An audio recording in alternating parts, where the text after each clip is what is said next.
Environmental education started with the American philosopher Henry David Thoreau and other naturalists of the early 1800s.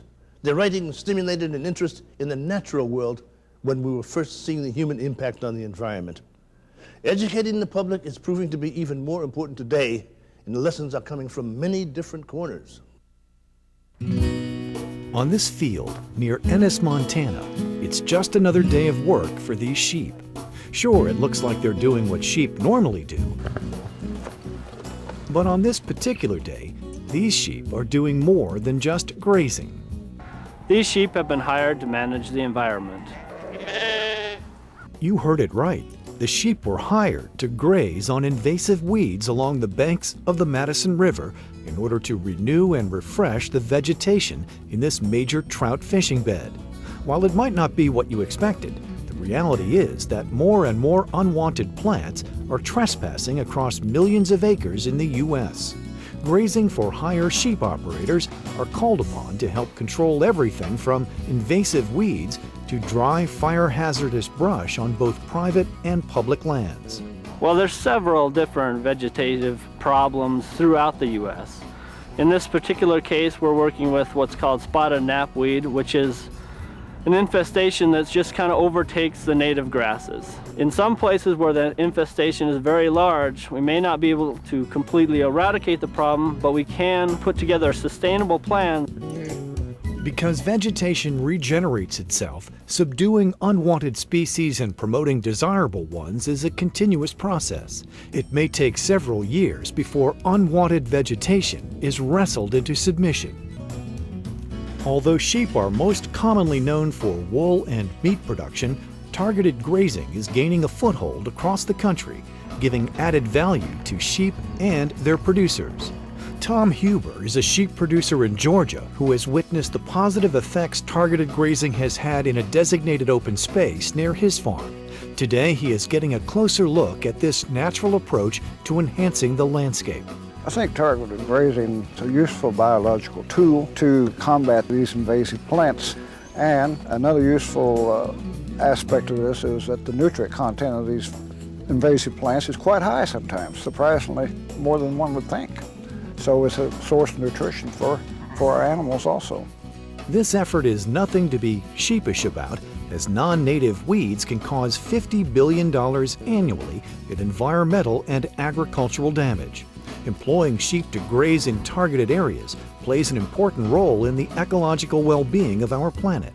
Pesticide usage and prescribed burning projects, among other things, is cut dramatically, making this a sustainable practice for sheep producers. There are many benefits to targeted grazing. We use targeted grazing to improve wildlife habitat. We use targeted grazing to restore native vegetation. We use targeted grazing to reduce fuel loads in the instance of fires, so fires do not burn as intensively, so the plants can come back at a quicker, more rapid rate. Targeted grazing is just one of the most environmentally responsible ways that you can control noxious weeds and that you can improve the environment. But coordinating a project like this isn't as easy as releasing a flock of sheep onto a plot of land. It takes an experienced grazing professional to devise a precise and customized plan, drawing on experience and research in order to effectively deal with unwelcome plant life. Things that we have to consider when we're organizing a project like this, of course, are predators, a means of containing the sheep, some type of portable fence that can be put up and taken down relatively easily. We have to consider where we are. Is it a park or within a community? Those kinds of things become important in the planning process. It can get fairly complex, but it's similar to other conservation types of plans that our agency gets involved with. The more types of variables that you have, the more complex the planning process becomes, but it's definitely a doable thing. As many businesses aim to get a foothold on their carbon footprint, the American sheep industry is on the forefront of sustainable practices by using their primary resource as nature intended. As the nation's oldest livestock organization, the American Sheep Industry Association continues to represent the U.S. sheep industry as the national trade organization of sheep health and welfare, production, research, education, and the federal voice in legislative and regulatory issues. Working side by side with sheep producers, the American Sheep Industry Association supports the tens of thousands of farm and ranch families in all 50 states who are raising sheep in this country. A more than $500 million a year industry, the U.S. sheep industry is valued for its diverse products of lamb, wool, pelts, and milk. The American Sheep Industry Association's mission is to advocate for policies and programs that really help support and sustain the sheep industry here in this country. American Sheep Industry, some of the main things that they provide for the producers, they help support research programs, they help support new technologies, they provide educational programs back to producers so that they can improve their own operations and provide a better, more sustainable product out there. From meat and wool production to the growing popularity of targeted grazing, this business is ever-changing. The American sheep industry is here to answer questions from anyone who wants to know more about this proud and time-tested industry. We reach out to the public through a number of means. We reach out through press releases, through our website, through some of the marketing-based information that we provide. All of those educational efforts to inform the public.